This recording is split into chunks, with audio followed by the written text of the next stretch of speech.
I never thought a quiet airport lounge would become the place that shattered everything I believed about family. My name is Elena Foster, and for most of my life, I played the perfect daughter, obedient, composed, invisible.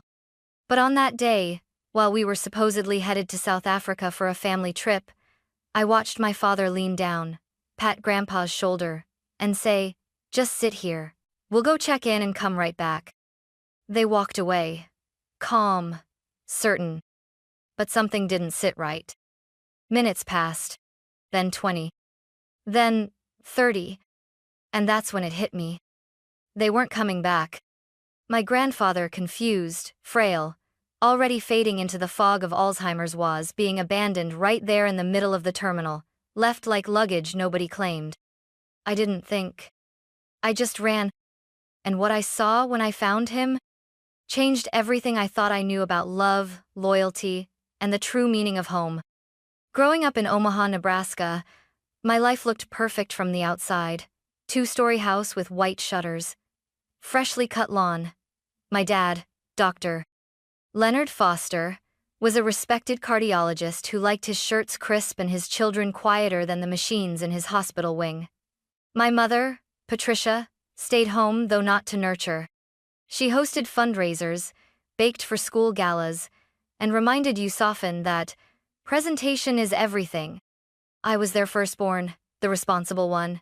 The straight-A student with perfectly combed hair and piano competition ribbons hung above her bed like battle medals. Every family photo showed us smiling. But no one noticed how I always folded my hands too tightly, as if bracing for something. In our house, love wasn't spoken. It was measured, in achievement, in silence, in how well you played along. But Grandpa William? He was different. He was the only one who ever told me, "You don't need to earn love, Elena. Just be." Every Sunday when I was a child, he'd take me to the park while my parents were at their social club. We'd feed ducks and read books under the elm tree by the lake. He called me Laney, a nickname no one else was allowed to use. I still remember his hands scarred from years as a high school shop teacher, but always steady when he turned the pages of The Wind in the Willows for me. As I got older, the visits grew fewer. Dad said Grandpa was getting slower and confused. Eventually, those Sundays stopped altogether. He was moved to the guest room upstairs, out of sight, out of the way. But I would sneak up there sometimes, especially during high school finals, when the pressure of perfection made me feel like I was suffocating. Grandpa never asked about grades. He just smiled and said, "Tell me something beautiful you saw today." And I always had something. He remembered the small things, even when he started forgetting bigger ones. At first, it was harmless, calling me Laney 3 times in a row as if he was surprised I was still there.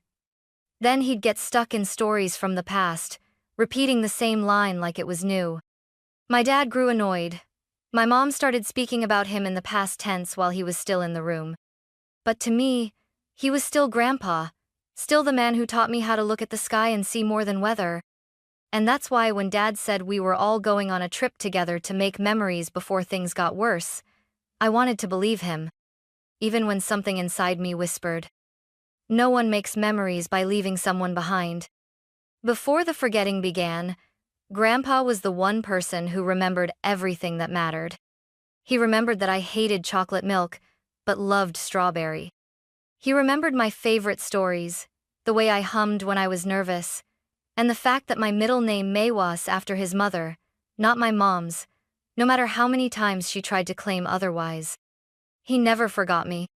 Even when Alzheimer's began eroding his sense of time and place, even when he mixed up names and dates, somehow he still looked at me like I was home.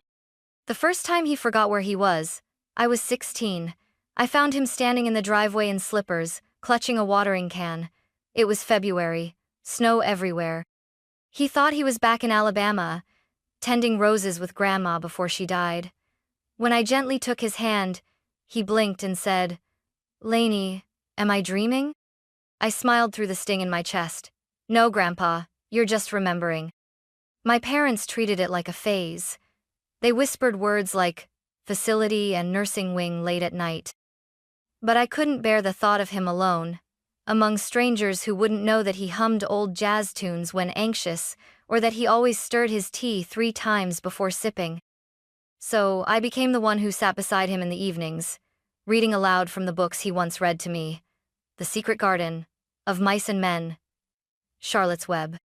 He couldn't always follow, but sometimes his eyes lit up like he'd just opened a door that used to be locked. Those moments were rare and precious, but they became rarer. One summer afternoon, we were sitting in the backyard under the big maple tree.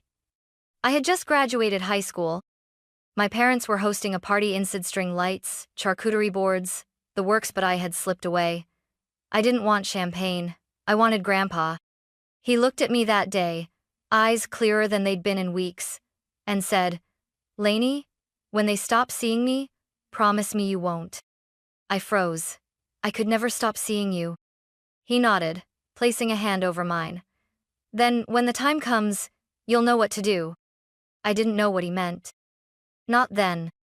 But those words lodged themselves inside me like a tiny ember, waiting for the day I'd need to remember them. And that day came, at the airport.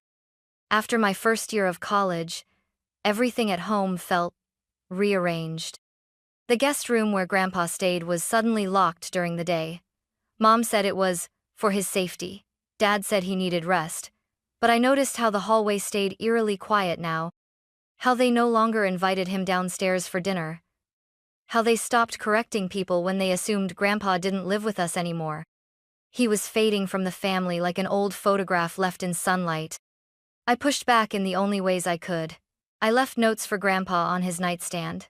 Snuck him his favorite lemon cookies from the bakery near campus. Sat beside him for long stretches, even if he just stared at the window and called me Rose, his late sister's name. But what hurt most wasn't his forgetting. It was theirs. One afternoon, I overheard my dad on the phone. "Yes, I know the lawyer said she'll need to co-sign, but she's just a kid. We'll handle it." She. He was talking about me. I waited until he left the room, then tiptoed in and peeked at the papers on the counter. Medical directives. Estate planning. They weren't just preparing for Grandpa's decline, they were preparing to transfer everything away from him. And me. That night, I confronted them. "He still knows me," I said, voice tight. "He still smiles when I read to him. He still laughs when I burn toast. He's still here." Mom didn't look up from folding laundry. "Elena, you're too emotional. You've always been too attached." Dad sighed. "You think love is enough? It's not. We're doing what's responsible." "Responsible?"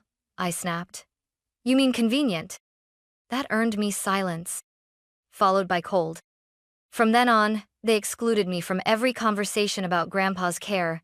I came home from campus one weekend to find that they'd moved his books, thrown out his slippers, replaced the tea kettle he loved. Minimalism, Mom said brightly. But to me, it felt like erasure. Then came the announcement. "We're going to South Africa," Dad said at dinner one evening. "A full family trip, one last memory together." His smile was too wide, his eyes too careful. I looked at Grandpa, sitting quietly beside me, fingers tapping an invisible rhythm on the table.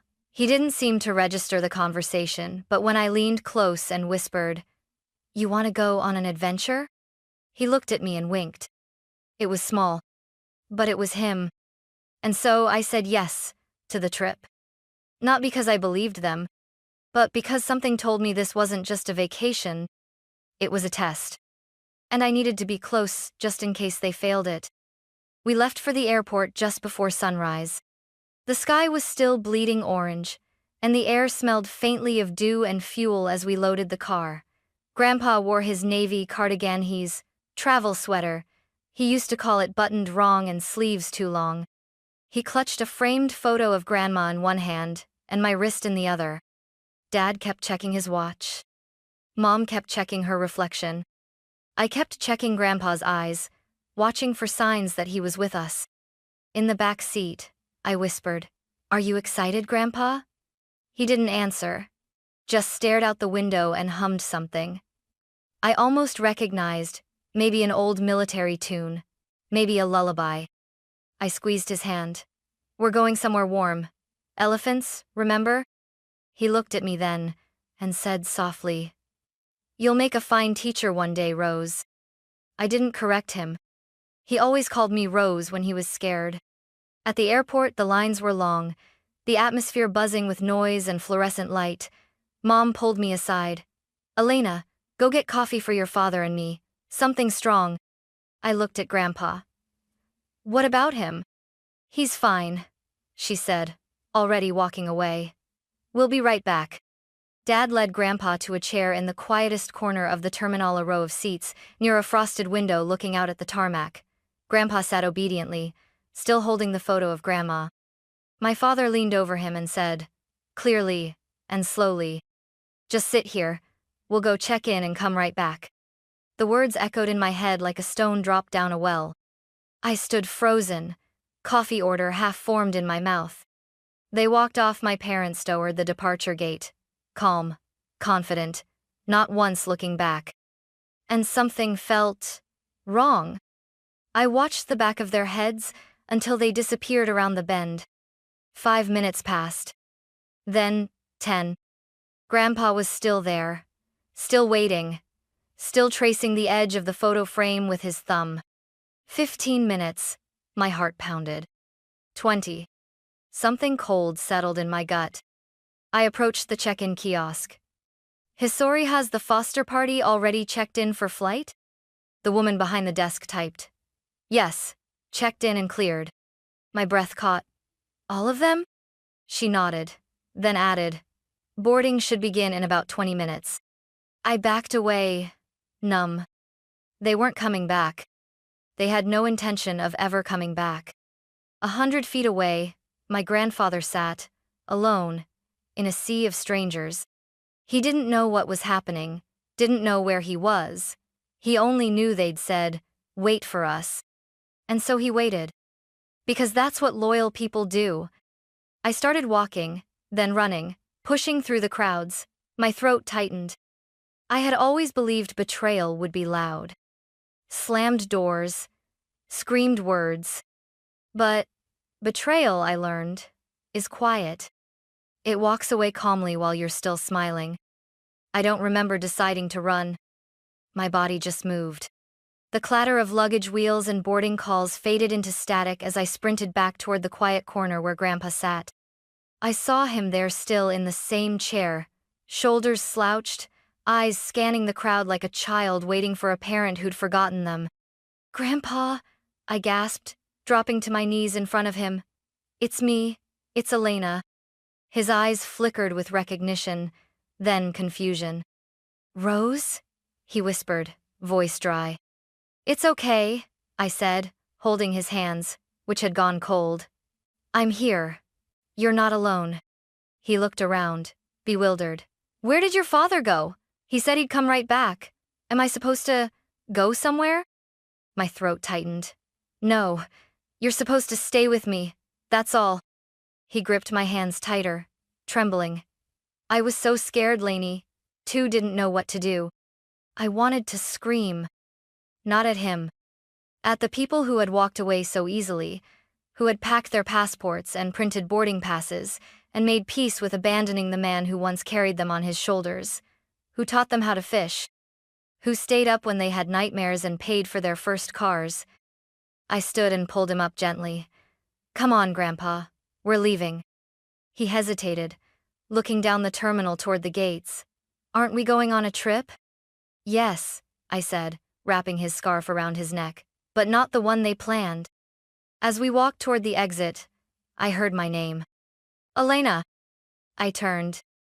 Mom stood by the escalator, her heels clacking against the tile, mascara smudged, phone still in hand. Dad was behind her, stiff, silent. "Elena, get back here. Now." I tightened my grip on Grandpa's hand. "He doesn't even know where he is," Mom snapped, voice rising. "He needs professional care. You don't know what you're doing." "I know exactly what I'm doing," I said. "I'm not leaving him like luggage in a waiting room." Dad finally spoke, his voice low, sharp. "You're making a scene. Think about how this looks." "How it looks?" I laughed bitterly. He's your father. They froze. For a moment, we all stood in silence, the buzz of the terminal pressing in. Then, I said it. You left him. I didn't shout. I didn't cry. I just said it like a verdict. Mom's lips parted, but no words came.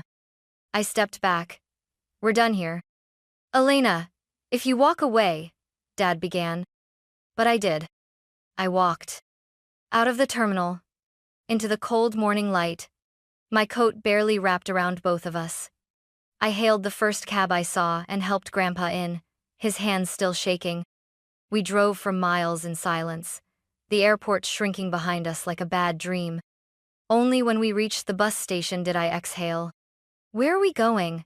Grandpa asked gently, eyes cloudy. I took out my phone, scrolled through my messages, found the contact I'd saved weeks ago, the one I never thought I'd use. June Harmon. My grandfather's younger sister. My great-aunt. The only person in our family who still sent birthday cards with handwritten notes.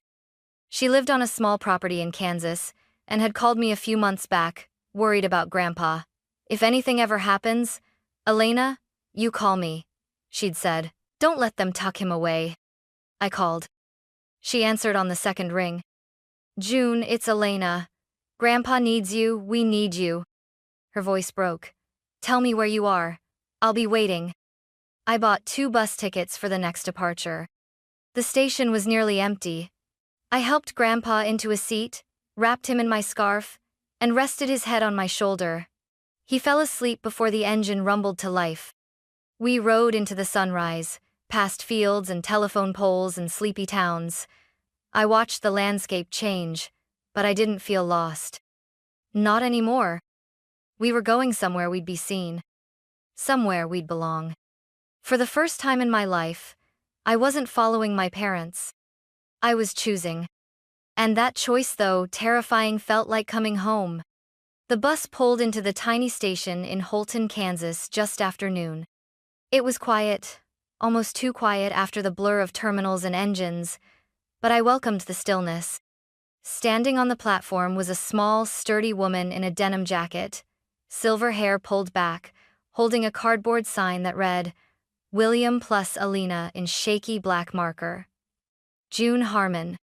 She dropped the sign the moment she saw us. Oh, Billy! She gasped, rushing forward. Grandpa blinked at her, then smiled, more recognition than I expected. Junebug? He said weakly. She laughed through tears. Still remember that, huh? He reached for her hand. You got old. And you didn't, she teased, wrapping him in a hug that made something in me loosen. For the first time in days, I let go of the breath I didn't know I'd been holding. We drove down 2-lane roads flanked by open fields. Her house sat at the edge of town, a modest 2-bedroom with chipping white paint, and a wide porch that looked like it had seen decades of stories. There was no formal plan, no intake forms, no talk of burden. Just warm soup, clean sheets, and the kind of silence that wraps around you, like a quilt knot, the cold kind I knew from home. That first night, I sat on the porch while Grandpa napped inside. June brought out 2 mugs of tea and sat beside me, her joints creaking like the old rocking chair. You did the right thing, she said quietly. Even if they don't see it now, especially if they don't. I nodded, though I hadn't even told her everything. You're welcome to stay as long as you need, she added. This house may be small, but it has space for people who see each other. I didn't cry. I just stared at the stars. And for the first time, I felt like they were staring back, not through me. Over the next few weeks, I helped with whatever I could. Grocery runs, cooking, laundry. I took Grandpa for slow walks around the block when the weather was nice. He didn't always know where we were, but he always held my hand. Sometimes he'd call me Rose, other times, Lainey. And every now and then, rare, fleeting, he'd look at me with clear eyes and say, Elena. Those moments felt like gold dust, proof that something of him still lived beneath the fog.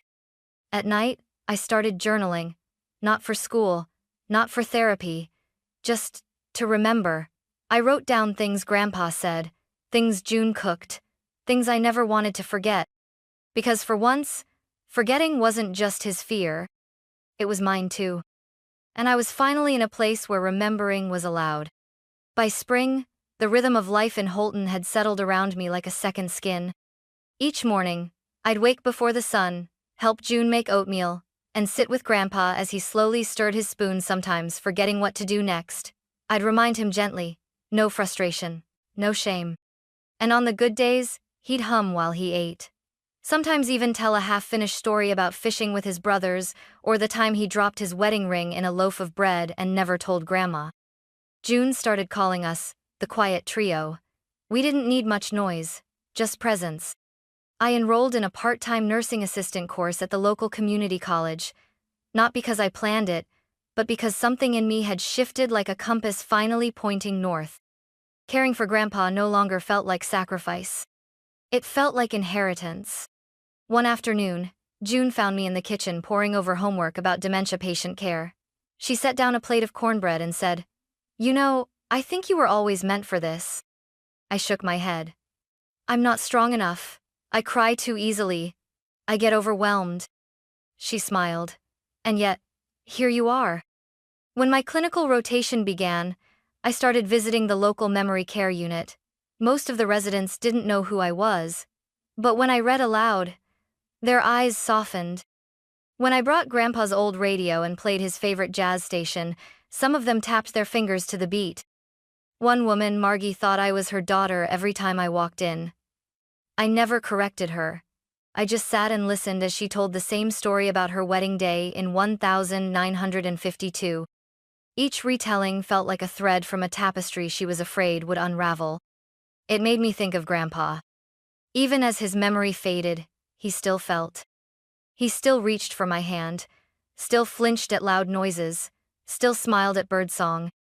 And maybe that's the part no one teaches you in textbooks, that memory isn't always in facts, it's in feeling. One day, as I wheeled Grandpa into the backyard, he turned to me, unexpectedly lucid. "You're doing good, Lainey," he said, eyes bright. "Real good." I knelt beside him. "I wish I could have done more." He shook his head slowly.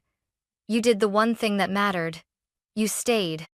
That night, I printed the photo we took together at the bus station, him smiling, bundled in my scarf, eyes closed in the sun. I placed it beside my bed. Not because he would remember, but because I would. Because this chapter of my life, born from pain and defiance, had become something bigger. Not an escape. A homecoming. The morning Grandpa passed, the house was silent. I found him in his chair by the window, hands resting on a worn blanket, the radio playing soft jazz in the background. His framed photo of Grandma was still on the table beside him. His eyes were closed, his face peaceful like he'd just dozed off mid-story. I didn't cry at first. I just sat beside him, held his hand, and whispered, "You can rest now. I'll remember the rest for you." We buried him under the oak tree behind June's house, his favorite spot. The ceremony was small, just June, a few neighbors, and me. I didn't invite my parents, not out of anger. Out of clarity. They hadn't been part of his final chapter. They didn't earn a place in its closing. But a week later, I went back to Omaha. I needed to return, not for them, but for me. I rang the doorbell of the house I grew up in. It looked smaller somehow, like a stage after the curtains close. Mom opened the door, eyes wide. "Elena?" She looked like she hadn't slept in days. Dad stood behind her, arms crossed, but not defiant, just tired. "I heard," she said softly, "about your grandfather." I nodded. "He passed peacefully, with people who loved him." She looked down, hands wringing. "We didn't mean to." "You did," I interrupted gently. "You meant to leave him, at the airport, and you would have done the same to me if I hadn't followed your script." Dad stepped forward. "He didn't remember you most days. It wasn't personal. It was never about what he remembered," I said. "It was about what I wouldn't forget." I reached into my bag and pulled out the envelope June had handed me the day before. Grandpa's revised will, a quiet letter tucked inside, his life savings, his pension, and a note that read, To Elena? You were the only one who stayed. My love belongs with you. Keep remembering. Grandpa. I handed it to them without a word. Their expressions shifted shock, then guilt, then something more complicated.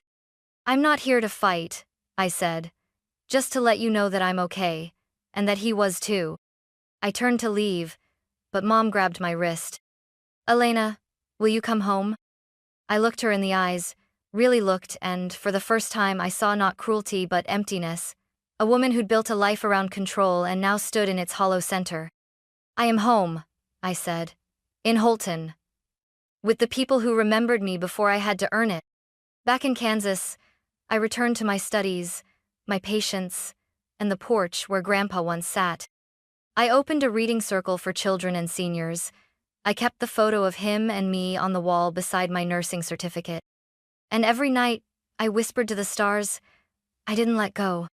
Because in choosing him, I chose myself. And that will always be enough.